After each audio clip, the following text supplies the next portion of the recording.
تو اس میں جو ہمارے یہاں تاثر بنا ہوا تھا کہ اسرائیل بہت اس طرح کی ٹیکنالوجی کے لحاظ سے ہر لحاظ سے اتنا مضبوط ہے کہ پوری عرب دنیا اور سب مل کے بھی اس کا مقابلہ نہیں کیا جا سکتا، تو ایران جو 40 سال سے پابندیوں میں گرا ہوا ملک ہے، تو اس کی چند میزائل جا کے وہاں پر اتنی تباہی مچائے، تو اس کے حوالے سے ہمارے ایک نقطۂ نظر شروع دن میں میرے دل میں بھی یہ وسوسہ آیا تھا، وہ یہ ہے کہ بھئی یہ جان بوجھ کے شاید کچھ ہونے دے رہے تاکہ اسرائیل مغربی دنیا میں اس کی مظلومیت مزید ہو آ جائے نا، کہ دیکھو یار یہ کس طرح سے، ایک تو اس پہ آپ مختصر ہو جائیں، دوسرا آپ سب لوگ اتنے جشن خوشی منا رہے کہ اسرائیل کے اوپر یوں ہو رہا ہے، ظالم بھی، آپ نے بھی اپنی گفتگو شروع میں غاصب قرار دیا، تو آپ لوگ میرے خیال سے اس معاملے میں انصاف کا دامن کیوں چھوڑ دیتے؟ بھئی اسرائیل بیچارہ ایک چھوٹا سا رقبہ ان کو ملا، یہودی پوری دنیا سے لٹے پھٹے آئے ہوئے تھے وہاں، ان کو شروع سے ہی آپ لوگوں نے تسلیم نہیں کیا، پھر تنگ کرنا شروع کیا، پھر اس کے بعد آپ نے 4 جنگیں لڑی اس کے ساتھ اس کے وجود کو ختم کرنے، پھر ایرانی ملائی رجیم کا تو شروع سے یہ نعرہ ہے کہ مغبر امریکہ مغبر اسرائیل، اور نماز کے بعد وظیفے کے طور پر ان کے ہاں یہ چیز کہی جاتی ہے کہ اسرائیل پر لعنت ہو، اس کو صفحہ ہستی سے مٹانا ہے، خمینی نے یہاں تک کہا ہے کہ ناجائز ریاست ہے، خنجر ہے مشرق وسطی پر، فلانا ڈمکانا، تو آپ لوگ شروع دن سے اس پہ ہے، 4 جنگیں لڑی، نعرہ آپ لوگوں کا یہ سب موجود ہے، اس کے ساتھ ساتھ پھر آپ مسلمانوں نے خاص طور پر پروکسیز کے ذریعے پچھلے 60 70 سال سے ہر وقت اسرائیل کو تنگ کیا ہوا، تو اس صورتحال میں آپ لوگوں کو اسرائیل کو مظلوم نہیں آپ سمجھتے کسی طرح، اس کے ساتھ آپ لوگ حمایت کے لیے کوئی دو لفظ آپ نہیں لکھ سکتے آپ حضرات گرامی قدر، بس یہ 2 چیزیں، مہربانی۔ تو شیری صاحب دیکھیے، جو آپ نے کہا نا کہ میزائل پہنچ گیا، سوال کے ابتدائی حصہ تک، دیکھیے اسرائیل جو اگر ناقابل تسخیر سمجھا جاتا تو اس کی وجہ، اسرائیل کے پیچھے پورا یورپ ہے، امریکہ ہے، اس کی ٹیکنالوجی ہے، اس کی معاشی معاونت ہے، اس کی سفارتی مدد ہے، اس کی عسکری تعاون ہے، یہ سب چیزیں موجود ہیں، اور پھر اس کے ساتھ ساتھ ہالی ووڈ کی فلمیں ہیں، اخبارات کے آرٹیکلس تھے، نیوز چینلز کی خبریں تھیں، دستاویزی فلمیں تھیں، تو ان ساری کہانیوں میں ملا جلا کر جو ہے نا ایک مصنوعیت کا وہ پورا رنگ بھر رکھا تھا، جو آج جس کا آپ نے ذکر کیا کہ یار کیسے اس کے بارے میں آپ لوگوں کا رویہ ایسا ہے، تو وہ اس کے بارے میں جو پورا تاثر بنا ہوا تھا نا، تو وہ تاثر حالیہ عرصے میں جب سے الجزیرہ کا قیام عمل میں آیا، 96 میں الجزیرہ چینل کھلا، 96 97 کے بعد سے آہستہ آہستہ، اور آج کی تاریخ میں سوشل میڈیا کی وجہ سے اب حالات یہ ہیں کہ یورپ اور امریکہ کے جو نوجوان طبقہ ہے اس میں بڑا ایک خاصا باثر طبقہ ایسا ہے کہ جو اس معاملے میں اسرائیل کے ساتھ خود کو ہم آہنگ نہیں پاتا، وہ فلسطینیوں کے ساتھ کھڑا ہے، اور پھر جو یہ بڑی عمر کے لوگ ہیں نا، یہ جو 50 60 والے، یہ اسرائیل کے ساتھ ڈٹ کر کھڑے کہ بھائی نہیں پیچھے نہیں ہٹیں گے، تو وہ ایک پورا ایک جس کو کہتے ہیں نیریٹو بلڈ کیا گیا نا، اس کی مضمونیت کا، اس کو جو ہے نا انسان دوست بنانے کا، اور ساری کچھ، باقی بات یہ ہے کہ دیکھیے اقوام متحدہ میں باقاعدہ طور پر قراردادیں موجود ہیں، اور وہاں پر چاہے وہ آباد کاروں کی بستیاں بنانا ہو، یا فلسطینیوں کے ساتھ جو کچھ نہیں، 1.5 سال تو ابھی ہے نا، صابرہ شتیلا، وہ جو ایرل شرون نے جو کچھ کیا تھا، وہ ساری کیمپین جنگیں بھی ہوں، تو اسرائیل کے جو غاصبانہ یا اس کے جو ظالمانہ اقدامات ہیں اس پہ صرف ہم بات نہیں کر رہے ہیں نا، اس کے اوپر تو خود اقوام متحدہ بات کر رہے ہیں، مطلب وہ اس پر بات کر رہے ہیں، اس کے اوپر جو یورپ کے انصاف پسند طبقہ ہے وہ بات کر رہے ہیں، یہاں تک کہ فرانس جیسا ملک کی جو ہے نا کیا اٹھا کے آپ بس کر، تو یہ صرف ایسا معاملہ نہیں ہے، آپ اس کو اسلامیت سے ہٹا کر اگر انسانیت کی بنیاد پر بھی اگر دیکھیں تو فلسطینی تو مظلوم ہے نا، تو جا رہے ہیں، آپ مجھے یہ بتائیں اسرائیل کو کس نے اس بات پہ اختیار کیا تھا کہ وہ تہران میں حماس سیاسی قیادت کو نشانہ بنائے؟ اور ابھی بھی پہل تو آپ نے کی ہے نا، دیکھیں بہت سارے معاملات میں اسرائیل دنیا کی کئی جگہوں پر اس نے جا کر اس طرح کی کارروائیاں کی، اس کی پوری رپورٹ موجود، آپ اپنے مخالف کے لیے جو کچھ کریں وہ ٹھیک ہے کیونکہ آپ ٹونی ہے، آپ کے ساتھ امریکہ ہے، اب ایک پرابلم یہ شبری صاحب، دہشت گردی اور ان سارے معاملات کی تعریف وہی متعین ہے جو امریکہ نے کرتی ہے، یعنی اس سے روگردانی کے بارے میں کوئی سوچتا ہی نہیں ہے، کوئی اپنی عقل لڑا کر بھی سوچتے ہیں کہ بھائی کیا تعریف وہی درست ہے جو امریکہ نے کی ہے، کیا اس کے علاوہ نہیں ہو سکتی؟ کہ جنوبی افریقہ کیوں عالمی عدالت میں اس کو اسرائیل کو گھسیٹ کر لے کر گیا؟ وہ تو نہ مسلمان ہے، نہ ان کا کوئی ہم سے کوئی مذہبی رشتہ ہے، نہ نسلی طور پر ان کے ساتھ منسلک ہے، تو انہوں نے کیوں بات کی؟ جو پورا آپ کا جنوبی امریکہ کی قیادت بھی ہے اور وہاں کے لوگ بھی ہیں،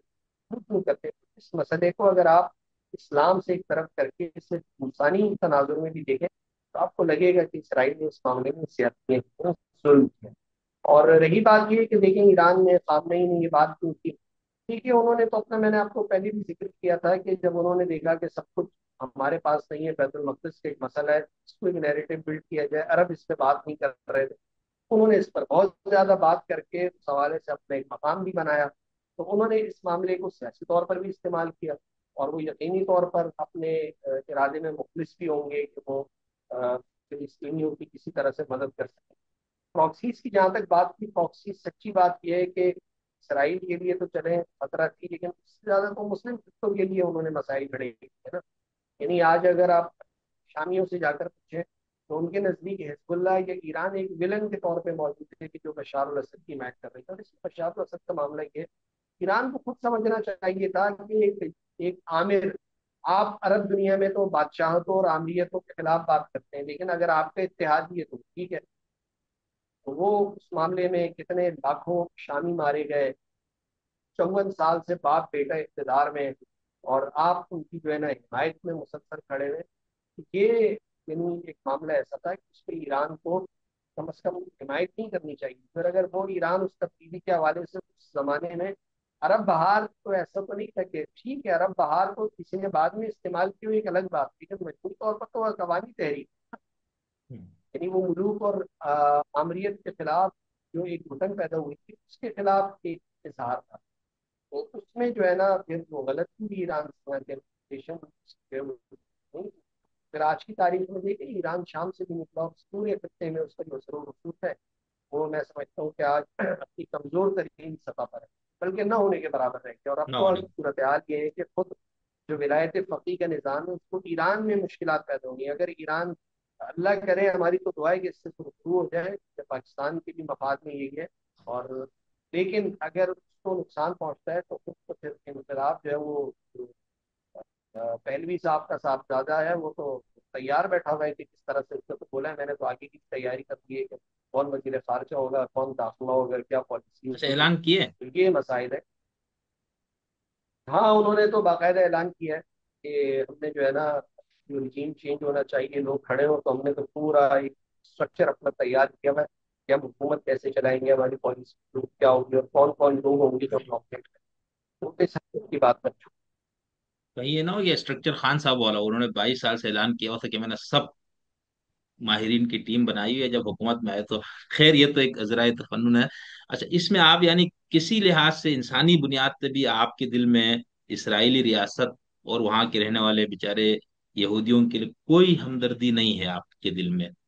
آپ سے مراد جو بھی اس نیریٹو کے حامل ہے؟ ڈگری صاحب ایک بات سے جا رہے اور ظالم کیسے حمایت کیا، اور خصوصاً جو حالیہ 1.5 سال میں آپ نے یعنی جان بوجھ کر وہ تباہی پھیلائی کہ جو آپ پتہ تھا کہ یہاں پر بچے اور دوست ہیں، کتنا سا تو غصہ ہے، یہ تو کتنا آپ لوگوں بڑا۔ نے حملہ کیا نا سر، آپ نے حملہ کیا تو انہوں نے اب جیسے ٹی ٹی پی آپ پہ حملہ کرتی ہے تو آپ لوگ کاروائی کرتے ہیں نا ان کے صفحہ حیثیت سے مٹانے کے لیے، سارے آپ نے ان کے بچے بھی مار دیے، عورتوں کو بھی بیوہ کیا نا، تو اس طرح نہیں کرے نا۔ ریاستیں تو ایسی ہی کرتی ہے نا، تو اسرائیل اپنے طور پر وہ اپنی جگہ پر کھڑا ہے، لیکن مسئلہ یہ کہ یہ ایک حملہ نہیں تھا نا، یہ ایک تسلسل ہے پورا جو 47 48 سے جو ہے نا آج تک ہو جاری، اور اس کو میں نے پھر کہا نا انسانی مسئلے کے طور پر، میں ہم یہ تو مقصد نہیں ہے کہ میں نے یہودی کا بچہ کھڑا کرنا ہے اور اگر وہ قتل ہو رہا ہوگا کسی بم دھماکے میں تو میں بڑی خوشیاں مناؤں گا، ہاں نہیں نہیں مسئلہ بالکل یہ ایسا نہیں ہو سکتا۔ اس کی جو آپشن ہے، یہ راستہ جو معاملات یہاں تک پہنچائے اسرائیل میں خود پہنچائے، یعنی آپ ایک معاملے کو اس نہج پر لے کر گئے ہو، اور چلے جی انہوں نے حملہ کر دیا، حماس نے آپ کے 1000 1200 لوگ مار دیے یا 200 250 لوگ 300 لوگ اغوا کر دیے، تو آپ مجھے یہ بتائیں نا کہ رد عمل کتنا ہوگا؟ ایک اسرائیل ریاست ہے، حماس ایک تنظیم ہے، ریاست کے پیچھے کون ہے؟ پوری دنیا کے جدید ادارے، ممالک، استخباراتی اداروں کی معاونت، ٹیکنالوجی، معیشت، سب کچھ ہے۔ اب یہ ایسا ہے کہ فیض اللہ خان کا اس جدید میں ایک بہت کمزور آدمی جو بیچارہ شاید گارڈ ہے یا چوکیدار ہے، اس سے کسی معاملے میں جھگڑا ہو جاتا ہے، اور ایک لمحے کو میں یہ مان لیتا ہوں کہ گارڈ نے ذرا بدتمیزی زیادہ کر دی، اس کو یہ نہیں کرنا چاہیے۔ اب مجھے یہ بتائیں مجھے اس کے جواب میں کون سے راستے اختیار کریں؟ جتنی میری طاقت اور حیبت ہے تو میں اسی حساب سے